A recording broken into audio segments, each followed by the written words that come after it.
예, 시청자 여러분 안녕하십니까. 오늘은 최근의 사드 논란, 또 문재인 대통령의 방미, 북한의 ICBM 발사, 그리고 최근 논란이 되고 있는 남북관계 운전석 티켓 등 이 안보 위기가 가중되고 있는 상황 속에서 뉴스 브리핑 회원들을 직접 이 스튜디오에 모시고 1, 2부로 나누어서 이야기를 나눠보도록 하겠습니다. 먼저 1부에서는 그동안에 우리 그 따르릉이라는 시청자들과 통화를 하는, 회원들과 통화를 하는 코너가 있었는데요.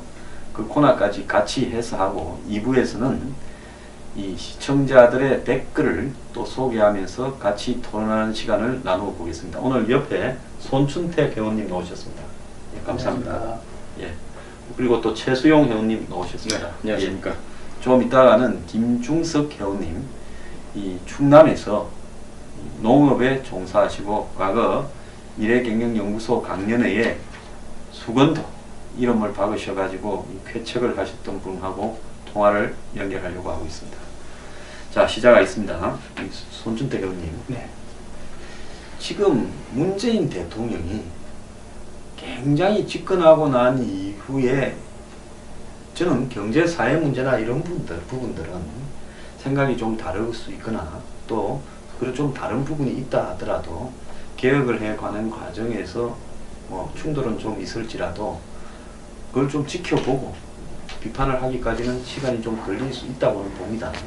근데 안보 문제에 있어 가지고는 최근에 매우 좀 우려스러운 상황으로 가고 있는데요. 어제 제가 볼 때 그 윤희상 엊그제 윤희상 묘지에 굳이 독일까지 동백나무를 갖고 가는 거, 이런 부분들을 보면서 그걸 대통령 부인이 직접 심는 모습을 보면서 지금 또 성주에 민간 검문소가 이제는 경찰까지 검문을 하고 있대요. 한 3일 그때 이제 많이 떠드니까 철거하는 척 하다가 그러고 있는데, 이것이 1년에 한마디로 이 국가적인 전체 뒤집기가 시작이 됐는데, 그 뒤집기를 경제적인 부분에서 기득권을 뒤집고 또 뭐 복지나 사회 각종 그 문제에 있어서 이 구태를 뒤집으면 괜찮은데 지금 안보 이념을 뒤집는 쪽으로 가장 먼저 집중적으로 되고 있는 것 같은데요. 좀 어떻게 느끼십니까? 예, 저는 뭐 평범한 상식인의 입장에서 이야기할 수밖에 없는데 전문적 지식도 가지지 못하고, 그런데 일반 국민은 그 상식적인 사람, 안보는 여야가 없다는 말을 수없이 우리가 들어봤잖아요. 예. 안보에 여야가 없는데 구태여 안보를 먼저 손을 대고 항상 대화를 하자, 북한과 대화를 하자 그러면서 속셈은 안보는 굉장히 강요한다, 그 다음에 사드 철회 없다, 미국과의 동맹 강화한다 그러면서도 항상 뒷생각은 따로 갖고 있으면서 북한하고 그 대화하는 것에 거기에 온 정신을 쏟고 있는 것 같습니다.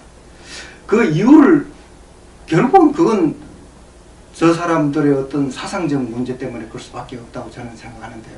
경제개혁, 그 다음에 국민들의 복지 이런 거 다 중요한 거 적혀놓고 바로 시작하자마자 집권하자마자 안보 문제부터 흔들흔들하게 만드는 것, 이건 도저히 용납할 수 없는 것이죠.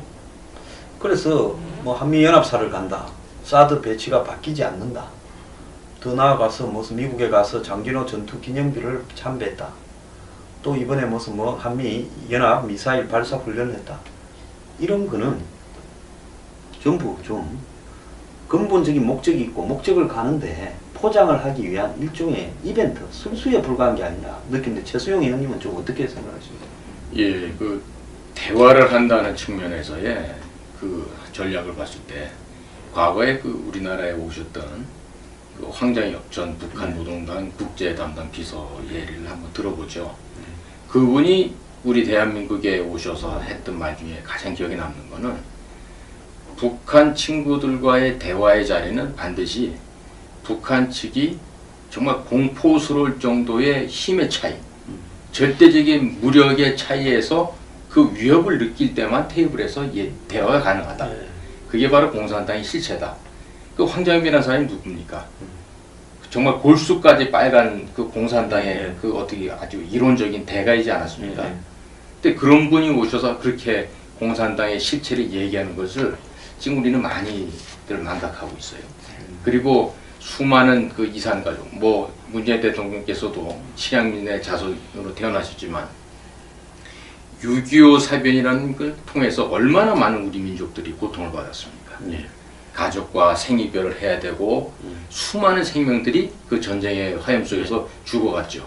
그럼 그 엄청난 민족의 비극을 누가 일으킨 겁니까? 바로 북한 공산 괴뢰 집단이 일으킨 전쟁 아닙니까? 그런데 그와 같은 사람들의 생각은 지금도 대남 적화 혁명 통일이라는 게 단 한치도 바뀐 게 없습니다.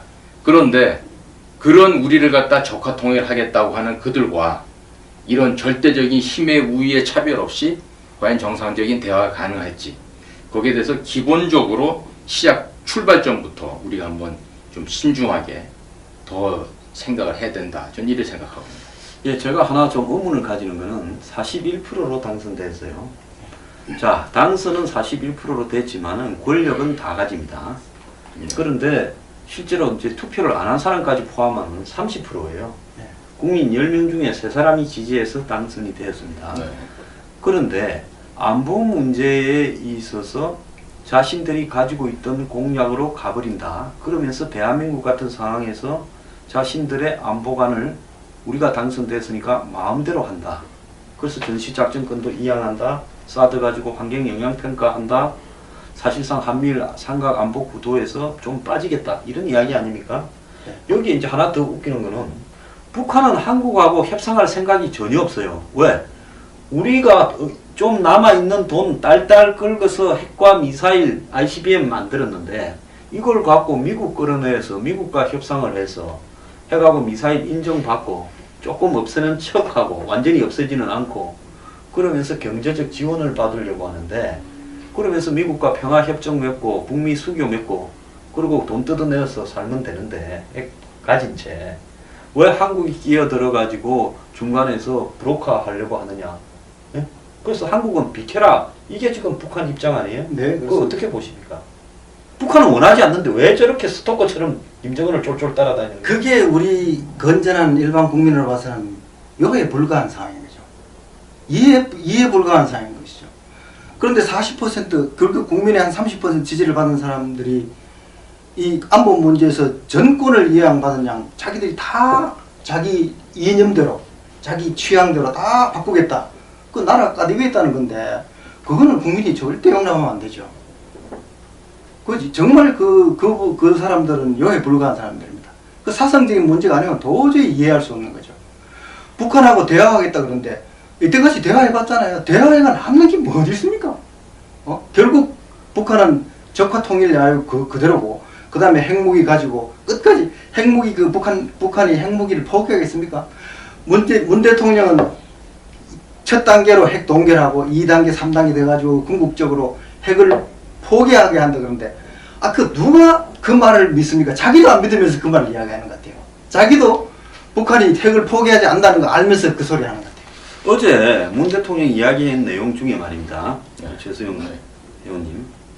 한반도 평화협정 체결이 있고 흡수 통합을 안 한다 이야기를 했어요. 네. 근데 한반도 평화협정 체결한다 말은 말이 평화지. 원래 북한이 정권이 항상 앞세우는 거는 평화면서 실질적으로는 한마디로 자기가 유리한 대로 주한미군을 철수시키고 미국하고 자기들하고 이렇게 파리 협정처럼 베트남에 네. 협정을 맺은 다음에 미군이 철수하고 난 다음에 여기 한국에 있어서는 우리가 먹어보겠다. 이게 지금 북한의 고유한 이야기 아닙니까? 그렇죠. 그런데 북한은 핵이나 미사일을 만드는 게 미국이 북한을 치려고 하기 때문에 핵이나 미사일을 만든다고 이야기를 하고 있어요. 근데 우리의 좌파나 한국의 야당들은 그걸 인정해주고 있어요. 근데 미국이 북한을 치겠습니까? 자, 지금 단계에서 아니 핵과 미사일을 개발 안 한다면 그러면 미국이 선제 공격할 이유도 없고 타당한 근거도 발약하죠. 예, 그런데 예. 북한이 핵과 미사일을 만드는 이유가 미국이 칠라는 것 때문에 핵과 미사일을 만든다고 이야기를 하는데 이걸 한국 사람들이 그대로 믿어주잖아요. 그게 바로 공산당의 진면목이 아닌가 저는 그렇게 생각합니다. 그 공산당, 즉 우리가 빨갱이라고 하는 그 집단들은 거짓말을 함에 있어서 조금도 양심의 주저함이 없습니다. 그렇습니다. 이 자리에서 이 말하고 저 자리에서 저 말을 하고 단 1분 후에 말이 바뀌더라도 내 이야기는 정당한 가치가 있는 거고 아주 순수하다. 늘 이렇게 얘기하죠. 스스로 최면을 걸고서 거짓말에 거짓말을 계속 하는데 결국 우리가 알다시피 거짓말하는 사람들 보면요. 그 거짓말을 감추기 위해서 더 큰 거짓말을 하게 됩니다. 그러다 보면 계속해서 한쪽으로 편향된, 즉 왜곡된 그 정도가 점점 더 심화될 뿐이지 그것을 누구나 다 인정하고 공론화할 수 있는 그런 객관적인 태도를 견지하기란 정말 불가능한 상태가 되는 거다. 그렇게 봅니다.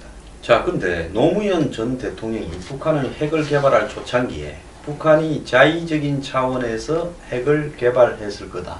이렇게 말을 했거든요. 내재적 접근법. 네. 그 굉장히 좀 충격적이었어요. 그랬는데 이제는 평화협정 이야기까지도 한국의 대통령이 이제 내놓고 하고 있어요. 과거는 좀 조심스럽게 했어요. 그렇죠, 그렇죠. 이걸 어떻게 보십니까? 나는 어제 이 평화협정 이야기를 독일에 가서 쾌르베 재단 앞에서 신베를린 선언이라 해가 원래는 이것 말고 양년 좀 더 넣어서 거창하게 해보려 했는데 ICBM 때문에 좀 줄인 게 이 정도인데 이 평화협정을 이야기했는데도요. 한국에서 이 평화협정을 문재인 대통령이 이야기했다고 비판하는 언론이 하나도 없어요. 그렇습니다. 평화협정 이꼴 미군 철수, 한미연합사 해체. 예? 그 북한 아들이 늘 좋아하는 단어가 자주 아닙니까? 자주. 자주라는 거는 북한 아들이 좋아하는 자주는 결국은 미군 물러가고 우리끼리 하자 그러는 거잖아요. 자주. 외세를 없애겠다. 즉 자기들은 나중에 외세 중국을 끌어들여가 남한을 잡아먹고 싶겠죠. 미국 물러가라가 자주거든요. 평화는 가장된 거고. 그래가지고 남한 사람들을 야금 그 통일전선 전설이 바로 그런 거 아닙니까? 야금 불리하면 후퇴했다가 또 유리할 땐 나서가지고 그래가지고 남한을 결국 먹는 게 그게 최종 목표인데 참 순진합니다. 남한 사람들이 그걸 믿어요. 또 평화 그러니까 그 평화가 진짜 평화인 줄 알고.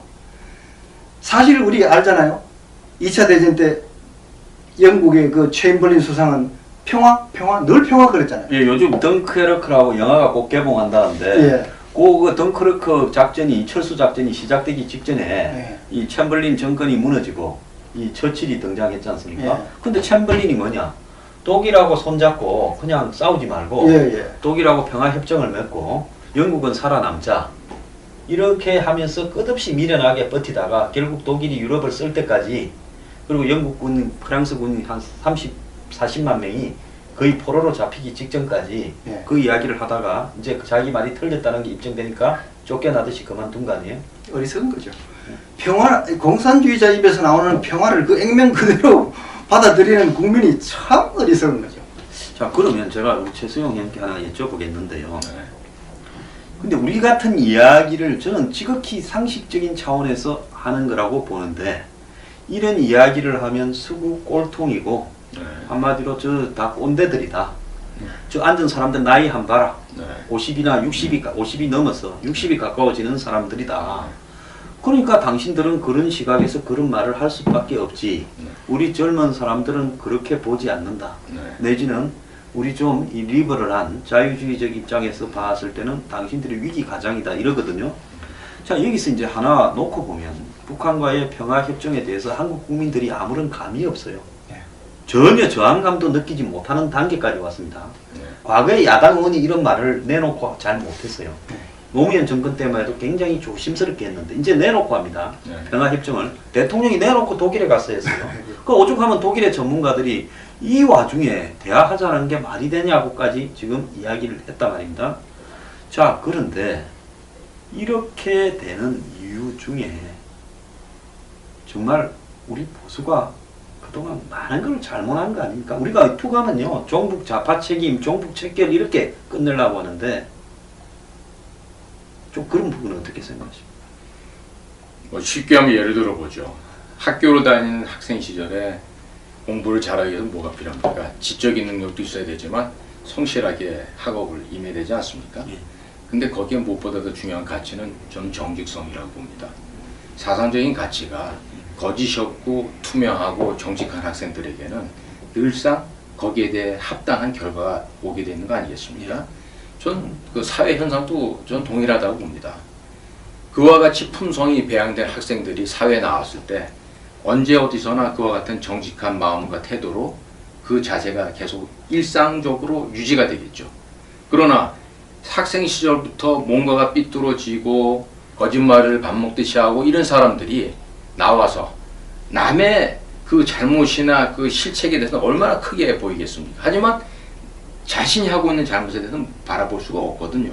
그러니까 그와 같은 남을 비방하고 중상하고, 즉 내가 공격할 타도 대상을 잡음으로 인해서 그걸 빌미해서 이제 생존해 나갈 수 있는 그런 거 아니겠습니까? 저는 그러한 태도가 마치 북한의 그 통치 이념과 북한의 정치 체제와 북한이 주장하고 있는 그와 같은 사상에 동조하고 또 동의하는 그런 사람들의 어리석음의 저는 시작이라고 보고 있죠. 그런데 이게 숫자가 적은 게 아니라 네. 대한민국 국민의 절반가량이 이런 사고를 가지게 된 부분에는요, 그 몇몇이 잘못 생각해서의 문제라고 바라볼 수 없는 지금 차원에 가고 있다. 네. 자, 한번 보십시오. 미북이 평화협정을 체결하고, 그리고 미군이 한국에서 발을 빼고 나갔다 칩시다. 문재인 대통령은 흡수통합도 안 하겠대요. 그러면 북한에는 김정은 체제가 유지되고 있고, 한국은 또 한국 나름대로 현 시스템이 유지되고 있는데, 여기에서 우리나라에 있는 사람 중에 절반쯤은 또 그 속에서도 북한하고 또 더 잘 지내자고 할 거 아닙니까? 이 숫자가 점점 늘어나겠죠. 그 지경이 되면. 네.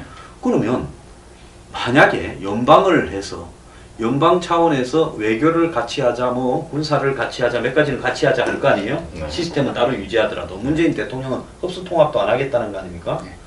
그러면 그렇게 되었을 때 서로 간에 투표를 하게 되면 한국의 남쪽에서 우리처럼 생각하는 사람은 한 2분의 1이라고 치면 2분의 1도 안 될 가능성이 많지만은 북한하고 한국의 남쪽에서 우리와 전혀 다르게 생각하면서 북한의 우호적으로 생각하는 2분의 1하고 북한에 있는 사람들이 다 합치면 이제는 선거를 하더라도 그들이 투표를 하더라도 유리해질 수밖에 없지 않습니까?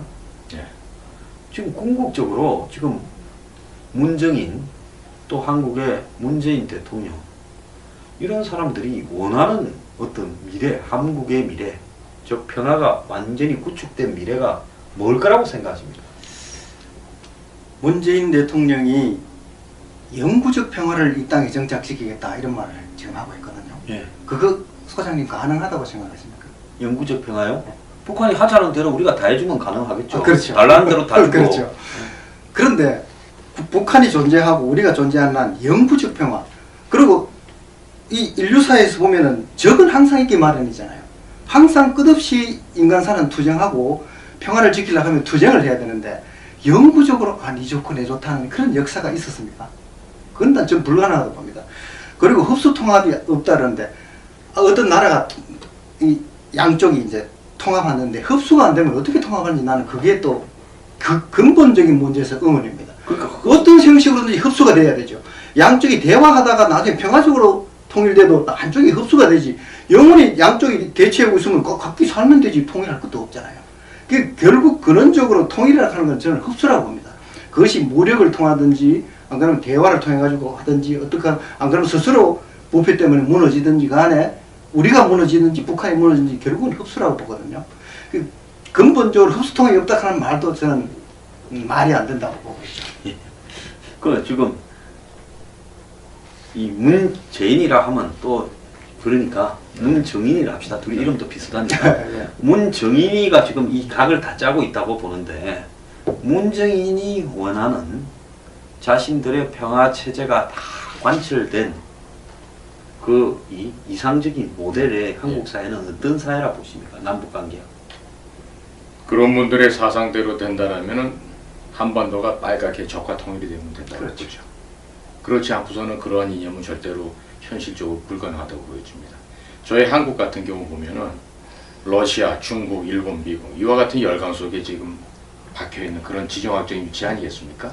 달리 표현하면은 곧 터질지 모르는 그런 폭탄과 같은 그런 존재라고도 비유할 수 있을 것 같아요. 그런데 앞으로 전개될 10년 후에 10년은 고사하고 1년 후를 바라보지 못하는 우리 현실 같습니다. 늘 보면은 그저 내 눈앞에 놓여있는 이 문제, 또 당장에 먹을 떡, 여기에 대해서 관심이 있지 앞으로 5년 후에, 10년 후에, 20년 후에 이 나라, 이 국민을 갖다가 어떤 방향으로 끌고 가야지 우리나라가 진정으로 위대한 국가가 되고 또 부강한 민주주의 국가가 되고 하는 것에 대한 생각보다는 지금 당장에 너무 목이 메어 있는 거죠. 예를 들어 볼까요?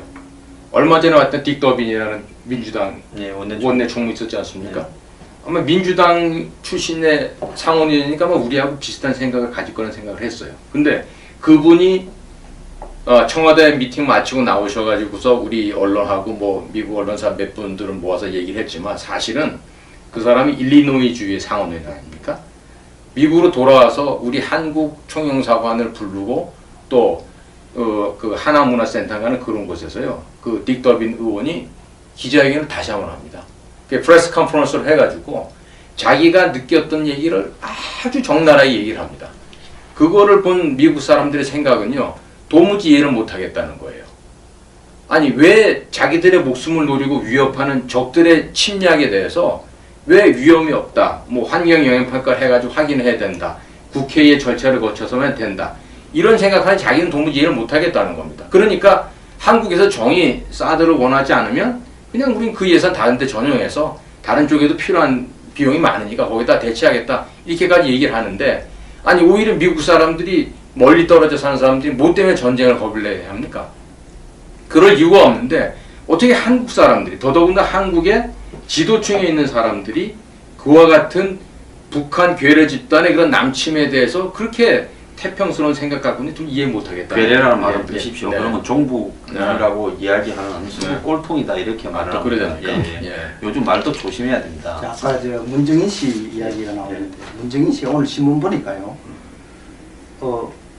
ICBM 북한이 쌓았다고 세상 끝나는 거 아니다. 그런 말을 해요. 그러니까 어떻게 하든지 이 ICBM은 과대평가하고 있다. 북한에. 그런 식으로 어떻게 하든지 북한에는 그렇게 위협이 없다고 자꾸 국민들한테 쇠뇌 공격을 시키고 있는 거죠. 자, ICBM이 진짜 맞다 하면 북한이 완벽하게 레드라인을 넘어서기 전에 협상을 해서 그걸 막아야 된다라고 이야기하는 자기 논리들이 깨지니까 애서 맞는데도 아니다 이렇게 말을 해야 되겠죠. 자, 우리 의원 한 분 좀 이 말씀 듣고 또 하겠습니다. 이 충남에 계신 김종석 의원님하고 통화를 하겠습니다.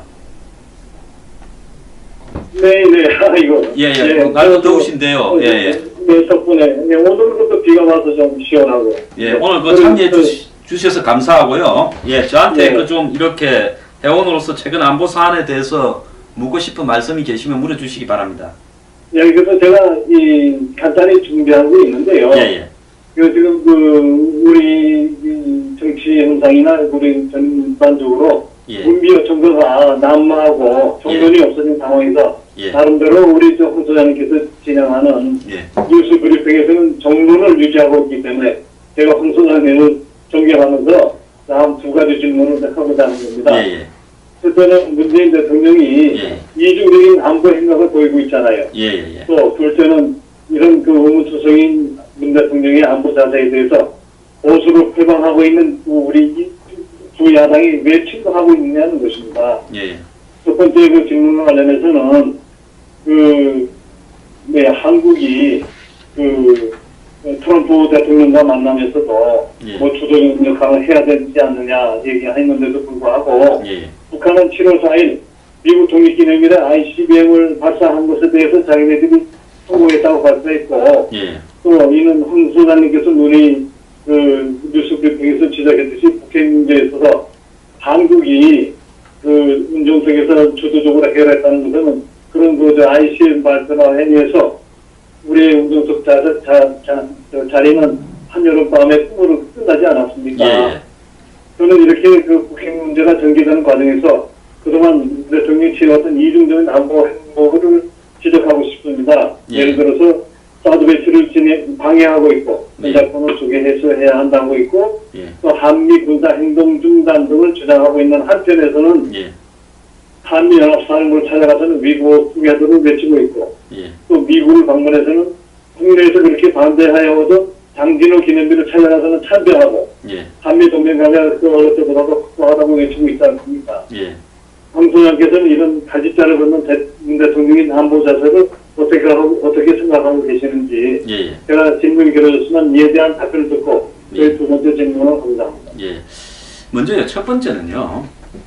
저는 문재인 대통령의 이런 그 갈짓자, 어떨 때는 냉탕 갔다가 어떨 때는 온탕 갔다가 이러면서 국민들이 봤을 때는 그 안보가 위협적인 줄 알았는데 정권의 방향이 그러지 않네. 한미연합사 찾아갔네. 또 한미 그 미사일 발사 합동 훈련을 하네. 장기로 네네. 전투비에 가네. 하는 이런 부분이 있는데요. 예. 이거 저는 타현민의 전부 기획이라고 봅니다. 타현민이 그 지난 그 이 5.18 행사 또 노 전 대통령 추도식 또 60 항쟁 무슨 기념식 이런 부분을 다 관장을 했다 그래요. 그래서 지금 한간에 모든 국민들이 저 음란마귀가 쓰인 타현민을 잘라라. 또 더 나아가서 심지어 민주당 여성 의원들이 김정숙 씨한테 찾아가서 잘라라고 했는데도 이번에 베를린에도 따라갔어요. 네네. 그래서 윤희상 미화에 동백나무 갖다 심는 것도 그 작품이라 봅니다. 그래서 네. 이 정권이 과거 노무현 정권보다는 기술적으로 정치공학적인 테크닉에서 상당히 업그레이드 돼 있어요. 그때는 네. 무조건 갖다 박았다가 또 180도 전환하고 이랬는데 좀 서툴었죠. 예, 지금은 그렇게 하기보다는 이 갈짓자를 하면서 헷갈리게 만들고 있는데요. 국민들은 이렇게 전개되고 있는 주요 사안의 경중, 무엇이 본질이고 무엇이 거칠고 비본질인가를 갖다 구별을 하지 못하고요. 못하고 있는 거죠. 예, 정치적으로 던지는 각종 이벤트 하나에다가 많은 가치를 있잖아요. 구현을 합니다. 그래서 한미 군사훈련을 했다니까 미사일. 이걸 보고 네. 문재인 안보가 위태롭지 않네 하는 사람은 저한테 많이 봤어요. 그리고 장기로비에 가서 이렇게 하는 부분을 감동적이네 이렇게 이야기를 하는 사람도 봤어요. 한미연합사를 그렇게 하고 있잖아요. 예, 한미연합사를 궁극적으로 전시작전권이 전환이 되면 한미연합사가 해체되지 한국군이 사령관, 미군이 부사령관 하면서 유지가 될 수가 없는데 말도 안 되는 예, 이것을 마치 가능한 것처럼 군복 입고 가서 위고 투게더 하니까 같이 갈 수 있을 것처럼 이야기를 해요. 그리고 사드 문제만 한번 봅시다. 말도 안 되는 환경영향평가를 들고 나와가지고 1년을 지연시키면서 미국에다 대고는 전정권이 한 건 지켜야 된다 하면서 맞습니다. 또 우리의 민주적인 절차가 있다고 이야기를 하고 있어요. 대한민국 대한민국 군대나 한국에 있는 미군이 여태까지 환경영향평가 때문에 할 거를 못한 적이 한 번도 없어요. 이런 네. 식으로 한마디로 보도하고 있잖아요. 국민을 갖다가 속이는 행위를 갈짓자 행보를 통해서 하고 있어요. 어제도 한번 보세요. 시진핑이 만나가지고는 사드 철회해달라고 그 이야기 들으면서 별 말도 못했어요. 그러고는 어제 케레브 재단인가에 신베를린 구상이라 해서 평화협정 운운하고 북한 흡수 통일 안 한다 했어요.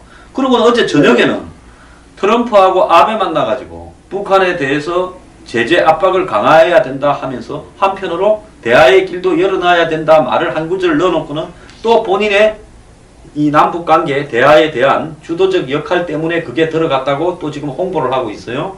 그래서 지금 대한민국 국민들 전부가요.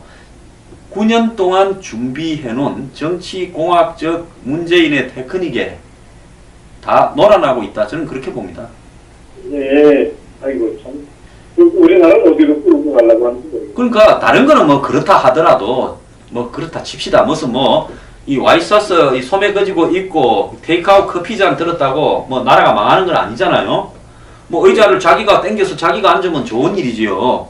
그러지 않습니까? 대통령이 출근할 때 부인이 뭐 마중하는 거 본다고 뭐 스트레스 받치는 사람이 있을지도 모르지만 그거야 본질적인 문제는 아니거든요. 영어 표현에 그런 게 있어요. 문제는 스타일이 아니고 내용이라는 게 있어요. 예, 그런데 안보 문제에서만큼은 본질과 비본질을 구별하지 못하고 맞습니다. 한마디로 한번 흘러가 버리면 되돌이킬 수 없는 상황이 발생해 버리는데 그때는 정말로 이 국가 존립의 난감한 상황을 초래할 수 있다는 겁니다. 지금 막상 공복으로 가고 있다는 기분이 들어요. 그래서 제가 갈짓자로 짓고 있다고 하는 것을 얘기했었는데 예, 그런데 지금 들으니까 그런데 지금 야당 대표조차도 이해훈 씨요. 대표직이 얼마 전에 문재인 집권 일주일 만에 뭐라 했습니까? 잘해도 너무 잘한다. 안보도 잘할 것 같아. 안 그랬습니까? 네, 죄송합니다. 제가 두 번째 질문이 예, 말씀하십시오. 얘기를 하겠습니다. 우리나라의 보수층을 대변하고 있다는 자유한국당의 홍준표나 바른정당의 이해운 대표는 문 대통령이 우리 사활이 걸린 안보 문제에 대해서 북한이나 중국의 입장을 대변하고 있는 것처럼 보여 미국을 위시한 국제사회로부터 외톨이 신세가 되어가고 있는 것처럼 보이는데도 불구하고 침묵하고 있지 않습니까? 이를 보수당들이 왜 침묵하고 있는지 그 이유를 선생님께 묻고자 하는 것입니다. 저는 정상적인 지금 보수 야당이라면 대선의 증거는 증거입니다. 진 순간부터 그거 있고요. 네네. 그 다음에 대선 과정에서 이 보였던 행태들에 대한 철저한 반성, 그리고 스스로 박 정권을 갖다가 이렇게 무너뜨리는데 최순실, 박근혜 외에도요, 솔직히 말하면 새누리당 의원들 전원이 반성해야 된다고 봅니다. 친박이든 비박이든요. 그러면서 새로운 보수의 가치를 갖다가 국민들 앞에 전파하고 이래 가야 되는데, 근데 그 중에서 보수의 근간이 뭡니까? 안보 문제에 대한 확고한 신념이에요. 이거 빼고는 대한민국의 보수가 존재할 필요가 없는 겁니다. 이 국가 대처하고 있는 상황에서 보수 빼면 뭐가 있습니까? 그러니까 이 안보 문제를 빼고는 대한민국의 보수는 필요가 없는 겁니다. 네, 안보 빼면 유일하게 지금 안보 문제에 있어서의 보수가 대한민국을 갖다 유지시킬 수 있는 차별성을 다른 야당하고 가지는 거 아닙니까? 여당이나. 바로 그렇죠. 예, 그런데 이 사람들이 문재인 정권 들어서서 한 일주일 열흘 딱 보니까 하는 게 사드 문제부터 비롯해서 한미 정상회담부터 다른 나라 얘기 같아요, 그게? 예, 전시작전권 이러면 장관 문제나 추경 문제나 그 다음에 정부 조직법 개정 문제나 이런 거 너 마음대로 해라 하고는 사드 문제 곧바로 환경영향평가 없이 하라. 전시작전권 이양 반대한다. 이거 내어 걸고요. 한마디로 이걸 갖다가 바로 잡지 않으면 우리는 이 국회에서 활동할 필요가 없다. 안보가 흐트러지는데 예, 국회 하면 뭐 하겠느냐 하고 시청 앞에 텐트 쳐야 되고요. 강원도 감자밭에서 감자 캐면서 전당대회 할 게 아니라 시청 앞에 텐트에서 대표 출마한 사람, 최고위원 출마한 사람들이 전부 단식하면서 한마디로 안보 지켜야 된다 하면서 전당대회 해야 되는 거라고 저는 봤습니다. 우리나라가 벽적 강도에 있는데 이 사람들 무슨 농촌 행세를 하고 있어요 지금? 그런데 되고 난 뒤에 한번 봅시다. 제가 그 말 하니까 황 소장이 며칠을 못 참고 그리 할 건데 당내 수습하는 기간을 참지 못하고 비판한다는데요. 제가 이 사람들이 전당대회 하는 모습을 바라보면서 그럴 생각이 없다라는 것을 확실하게 느끼고 있어요. 솔직히 말하면 홍준표 대표는 예의가 없어서 국민이 좋아했지 저 사람이 예의가 바르면 국민이 좋아할 필요가 있습니까? 그런데 대통령한테 외유 중에 비판하면 안 된다라는 근래 보기 드문 예의를 갖추고 있어요. 과거에 좌파들은 어떻게 했습니까? 박근혜 전 대통령 어디 외국 나갔다가 들어올 때 비행기 추락해서 급사라고 그랬지 않습니까? 아니 홍준표 씨는 뭐 총리 되고 싶은 생각이 있나 보죠? 총리 되는 게 아니라 지금 법적으로 코가 끼갖고요. 대법원에서 파기 항송 때려가지고 다시 재판할까봐 그것 때문에 겁먹어서 저러는 거 아닌가 저는 그렇게 생각합니다. 그 다음에 이해은요. 아니 문재인 정부가 잘해도 너무 잘한다 그러고 이런 정도의 말을 할 그런 수준이라면 저는 대표할 자격도 없는 사람이라고 해요. 어제 누가 젊은 대학생이 그랬대요. 바른정당 지지자인가? 황 소장은 왜 과거에 한 이야기 하나를 끌고 와갖고 물고 늘어지냐고 장문에 글을 썼어요.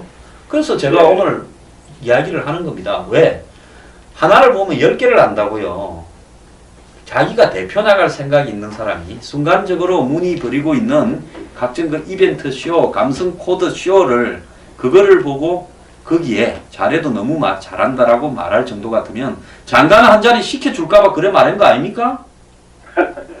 맞습니다. 내가 보기에는 지금 우리나라가 완전히 국제사회로부터 동떨어져가지고 뭐 북한하고 대화를 해야 된다고 하는 거는 이거는 기본적으로 지금 망각하고 있는데 이 야당이 그런 거를 지금 안 하고 있다는 거는 이건 그 사람들 자결해버려야 된다고 생각해요. 예, 그래서 제가 그 마지막으로 좀 말씀드리고 싶은 부분은요. 이 시원찮은 야당이 두 개로 나눠지고 거기에 또 뭐 새누리당이니 박근혜 전 대통령 지키자니 어쩌고 이러고 다들 자빠져 있는데요.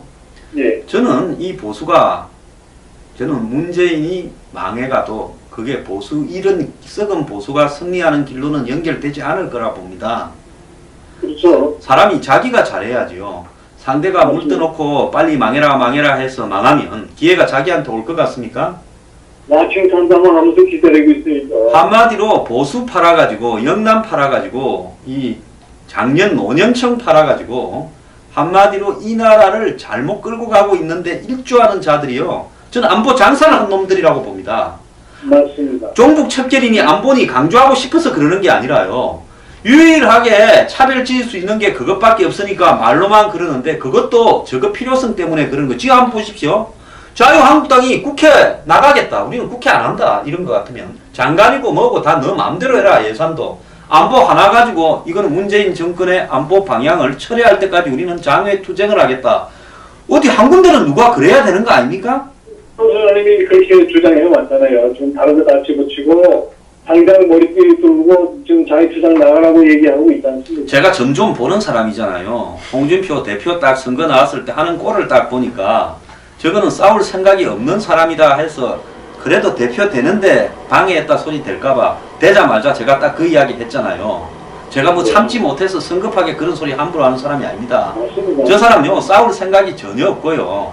문재인 잡고 있는 거죠. 문재인 힘 빌어서 자기 건들지만 않으면 그 사이에 친박 제거하고 바른정당 이렇게 망하게 해서 요 야당 다 차지해가지고 간판 끌고 가서 다음 총선 이기고 어떻게 대선에 후보 되려는 게 목적이지 그 사이에 나라가 망하든가 말든가는 관심도 없는 사람이라 생각해요. 그런 것 같아요. 개인의 영광을 위한 것만 생각하는 것 같아요. 그런데 이런 것들을 두고 보수 진영 지지자라는 사람이 홍빠 무슨 뭐 바른정당빠 무슨 새누리당빠 좀 웃기지 않습니까? 결국요 이 대한민국 보수의 저열한 의식 수준이요 이런 사람들을 정치 중심에 서 있도록 만드는데 일조하고 있다고 봅니다.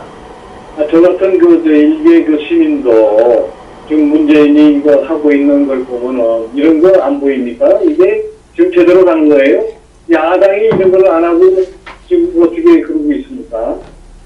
그래서 장관을 쓰레기로 하든가 말든가 쓰레기 하치장이 무슨 내각이 되든가 말든가 그게 중요한 게 아니라 본질적으로 안보가 지금 위태로워져 가고 있는데 누군가는 이걸 제동을 걸어줘야 되는데 그걸 못하고 있다는 겁니다. 야당이 해야 되는데 그걸 보는 걸 못하고 있으니 참 한심한 일이네요. 예, 국민적 분노가요 자유한국당이나 바른정당을 향해서요 이렇게 가고 저는 이 사람들이 내년 내후년에 있을 총선에서 한 번 더 망해버려야 된다고 봐요. 그래서 야당이 근본적으로 보수 야당이 재구성돼야 된다 생각하는 사람입니다. 예, 아주 좀 속이 좀 시원해지고. 네, 그들한테 기대를 갖다가 전혀 가지지 말고요. 언젠가는 대한민국의 보수 야당이 처음부터 다시 제대로 이렇게 설 거다. 오히려 그런 쪽을 이렇게 생각하시면서 이 기대를 하시는 게 좋을 것 같습니다. 성권에 들어가고 싶어요. 예. 예, 오늘 감사합니다. 날 더우신데 건강하세요. 예, 좋은 말씀 감사하고요. 예. 예, 건강하시고요. 예. 고맙습니다. 들어가십시오. 예. 자, 오늘 일부를 이 대중의 분노를 가지고 한번 이야기를 나눠봤고요. 2부에서 또 이야기 좀 더 나누도록 하겠습니다. 감사합니다.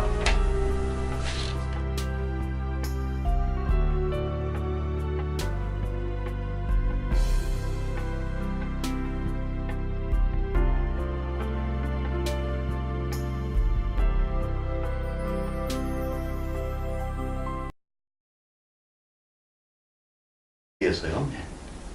그랬는데 이제는 평화협정 이야기까지도 한국의 대통령이 이제 내놓고 하고 있어요. 과거는 좀 조심스럽게 했어요. 그렇죠. 이걸 어떻게 보십니까? 나는 어제 이 평화협정 이야기를 독일에 가서 쾌르베 재단 앞에서 신베를린 선언이라 해가 원래는 이것 말고 양년 좀 더 넣어서 거창하게 해보려 했는데 ICBM 때문에 좀 줄인 게 이 정도인데 이 평화협정을 이야기했는데도요. 한국에서 이 평화협정을 문재인 대통령이 이야기했다고 비판하는 언론이 하나도 없어요. 그렇습니다. 평화협정 이꼴 미군 철수, 한미연합사 해체. 예? 그 북한 아들이 늘 좋아하는 단어가 자주 아닙니까? 자주. 자주라는 거는 북한 아들이 좋아하는 자주는 결국은 미군 물러가고 우리끼리 하자 그러는 거잖아요. 자주. 외세를 없애겠다. 자기들은 나중에 외세 중국을 끌어들여가 남한을 잡아먹고 싶겠죠. 미국 또 물러가라가 자주거든요. 평화는 가장된 거고. 그래가지고 남한 사람들을 야금 그 통일전선 전술이 바로 그런 거 아닙니까? 야금 불리하면 후퇴했다가 또 유리할 땐 나서가지고 그래가지고 남한을 결국 먹는 게 그게 최종 목표인데 참 순진합니다. 남한 사람들이 그걸 믿어요. 또 평화 그러니까 그 평화가 진짜 평화인 줄 알고. 사실 우리가 알잖아요. 2차 대전 때 영국의 그 체인벌린 수상은 평화 늘 평화 그랬잖아요. 예, 요즘 덩크에르크라고 영화가 곧 개봉한다는데 예. 그 덩크르크 작전이 철수 작전이 시작되기 직전에 예. 이 챔벌린 정권이 무너지고 이 처칠이 등장했지 않습니까? 예. 근데 챔벌린이 뭐냐? 독일하고 손잡고 그냥 싸우지 말고 독일하고 평화 협정을 맺고 영국은 살아남자 이렇게 하면서 끝없이 미련하게 버티다가 결국 독일이 유럽을 쓸 때까지 그리고 영국군, 프랑스군이 한 40만 명이 거의 포로로 잡히기 직전까지 예. 그 이야기를 하다가 이제 자기 말이 틀렸다는 게 입증되니까 쫓겨나듯이 그만둔 거 아니에요? 어리석은 거죠. 평화, 공산주의자 입에서 나오는 평화를 그 액면 그대로 받아들이는 국민이 참 어리석은 거죠. 자, 그러면 제가 우리 최수용 형께 하나 여쭤보겠는데요. 근데 우리 같은 이야기를 저는 지극히 상식적인 차원에서 하는 거라고 보는데 이런 이야기를 하면 수구 꼴통이고 한마디로 저 다 꼰대들이다. 저 앉은 사람들 나이 한 봐라. 50이나 50이 넘어서 60이 가까워지는 사람들이다. 그러니까 당신들은 그런 시각에서 그런 말을 할 수밖에 없지. 우리 젊은 사람들은 그렇게 보지 않는다. 내지는 우리 좀 이 리버럴한 자유주의적 입장에서 봤을 때는 당신들이 위기 가장이다 이러거든요. 자, 여기서 이제 하나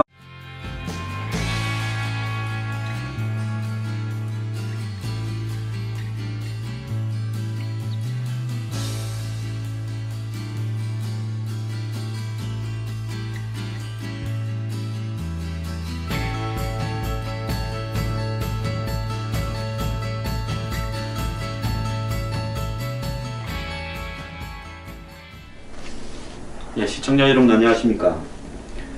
오늘은 최근에 사드 논란, 또 문재인 대통령의 방미, 북한의 ICBM 발사, 그리고 최근 논란이 되고 있는 남북관계 운전석 티켓 등 이 안보 위기가 가중되고 있는 상황 속에서 뉴스 브리핑 회원들을 직접 이 스튜디오에 모시고 1, 2부로 나누어서 이야기를 나눠보도록 하겠습니다.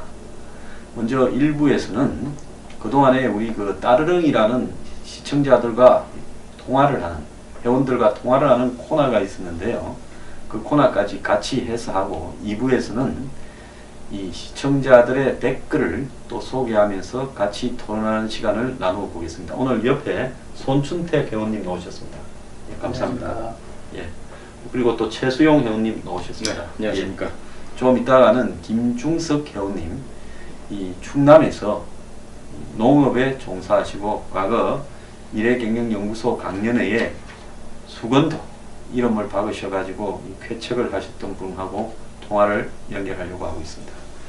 자, 시작하겠습니다. 손준태 의원님. 네. 지금 문재인 대통령이 굉장히 집권하고 난 이후에 저는 경제 사회 문제나 이런 부분들은 생각이 좀 다를 수 있거나 또 그런 좀 다른 부분이 있다 하더라도 개혁을 해가는 과정에서 뭐 충돌은 좀 있을지라도 그걸 좀 지켜보고 비판을 하기까지는 시간이 좀 걸릴 수 있다고 봅니다. 근데 안보 문제에 있어 가지고는 최근에 매우 좀 우려스러운 상황으로 가고 있는데요. 어제 제가 볼 때 그 윤희상 엊그제 윤희상 묘지에 굳이 독일까지 동백나무를 갖고 가는 거, 이런 부분들을 보면서 그걸 대통령 부인이 직접 심는 모습을 보면서 지금 또 성주에 민간 검문소가 이제는 경찰까지 검문을 하고 있대요.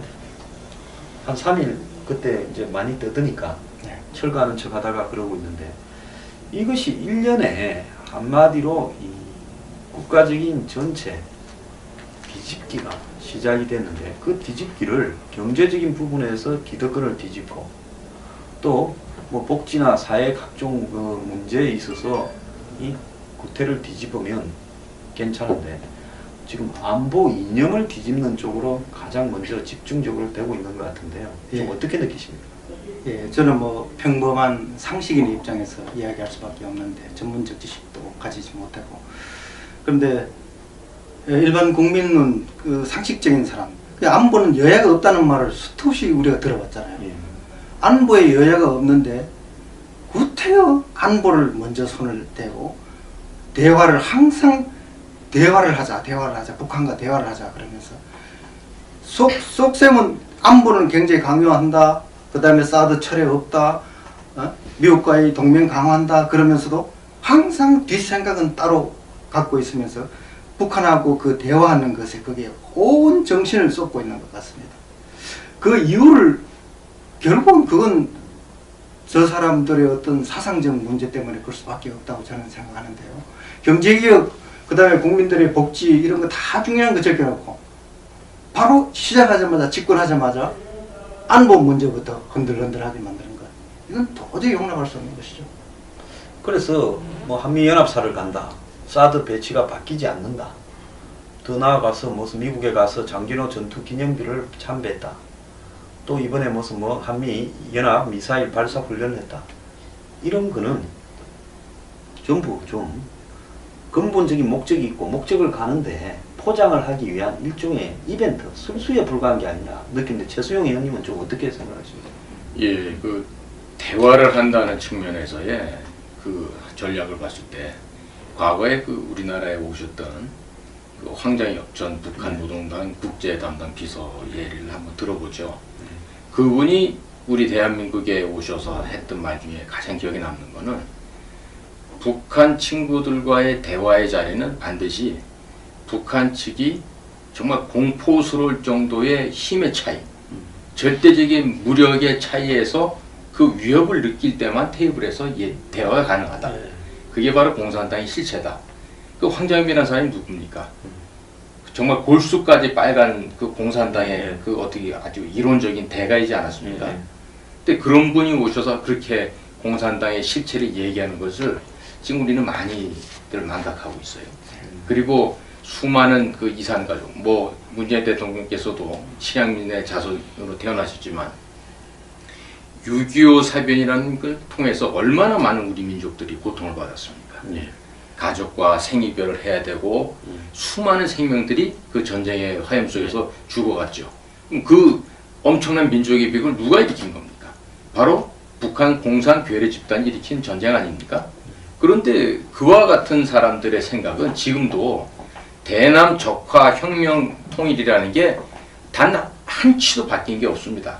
그런데 그런 우리를 갖다 적화 통일하겠다고 하는 그들과 이런 절대적인 힘의 우위의 차별 없이 과연 정상적인 대화가 가능할지 거기에 대해서 기본적으로 시작 출발점부터 우리가 한번 좀 신중하게 더 생각을 해야 된다. 저는 이렇게 생각하거든요.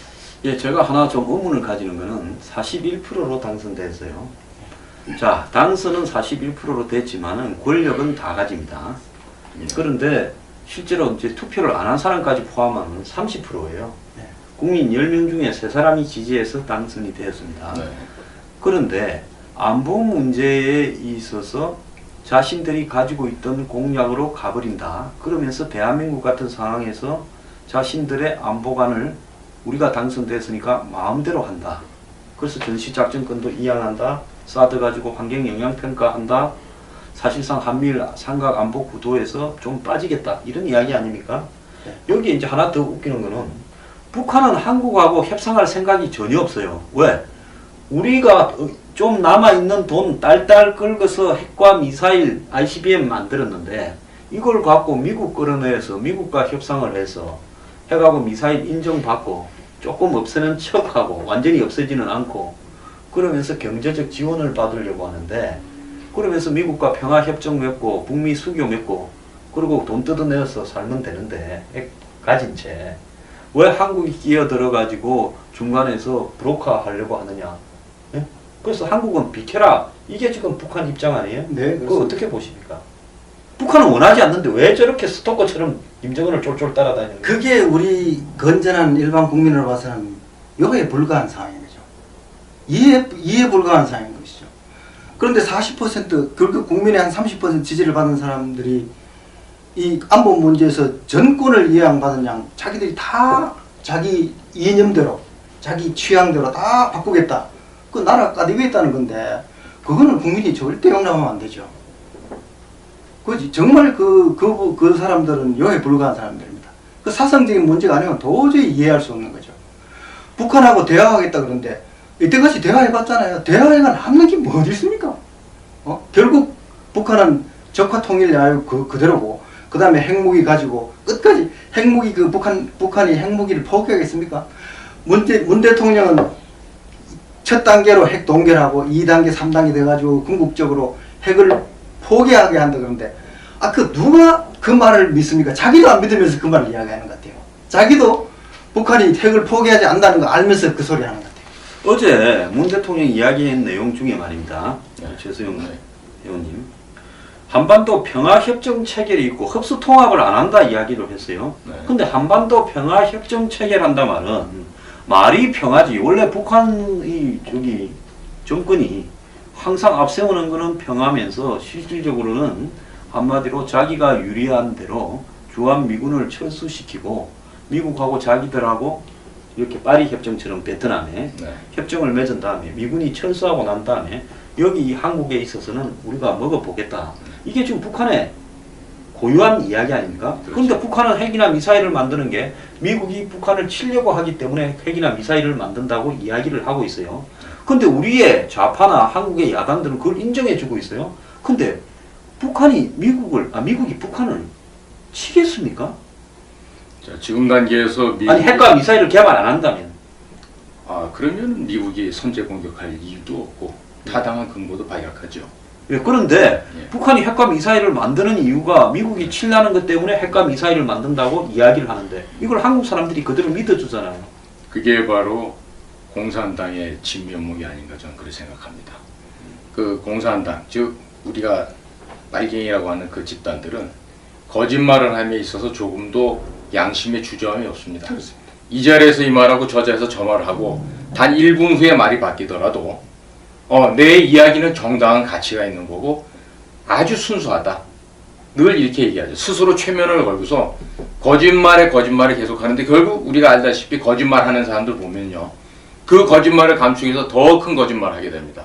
그러다 보면 계속해서 한쪽으로 편향된, 즉 왜곡된 그 정도가 점점 더 심화될 뿐이지 그것을 누구나 다 인정하고 공론화할 수 있는 그런 객관적인 태도를 견지하기란 정말 불가능한 상태가 되는 거다. 그렇게 봅니다. 자, 근데 노무현 전 대통령이 북한을 핵을 개발할 초창기에 북한이 자의적인 차원에서 핵을 개발했을 거다. 이렇게 말을 했거든요. 내재적 접근법. 그 굉장히 좀 충격적이에요.